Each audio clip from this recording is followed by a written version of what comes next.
Watching our survivors, we each of the 7 cults or extreme groups that we investigate as part of this series, we investigate and tell the story of one member of that group or more who have recently left after many years in that group. I can't imagine anybody watching the stories from our survivors of the group or the cults and thinking, hey, that's a group I want to join. So, you know, what people, we can only set the information out that we discover, and you can take of it and make of it what you will. I would be shocked if somebody would watch and listen to the story of our survivor from NXIVM or Children of God, or even the woman who grew up in Jehovah's Witnesses, or the man who grew up in Value Creators, and think, hey, that's a great group to join. But who knows, maybe it'll happen. Aside from the interviews, we spent months with each one of these survivors, watching them try and adjust to life on the outside. I mean, many of them knew nothing of life on the outside. One of our survivors was born into the cult. She hadn't had an education. She didn't have an ID card. She didn't have a credit card. She didn't know what an ATM was.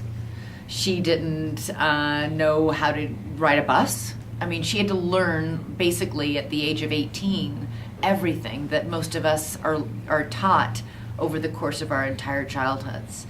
And then, of course, there's the emotional and psychological wounds that they're all dealing with, because so many of these survivors suffered abuse of some kind, physical, sexual, emotional, or psychological. So we have all the footage from following our survivors. And in some cases, I'm trying to go, are you okay? Am I going too fast? Okay. And in some cases, we actually have old video from these groups. For example, in Children of God, one of the members, we have this one woman was groomed as a child to be a child bride of the leader. And we have footage of her doing a dance for him that somebody had recorded of her when she was just 12. So we have a lot of archival video as well. Of course, our leader of the church, that Sean Moon's church, that proclaims, you know, that they adore assault rifles and assault rifles and AK-47s. We have his YouTube sermons, which are crazy, and you can contrast that with his crazy sermons that he posts on YouTube with the Harvard-educated, reasonable man who sits across from me in the interview.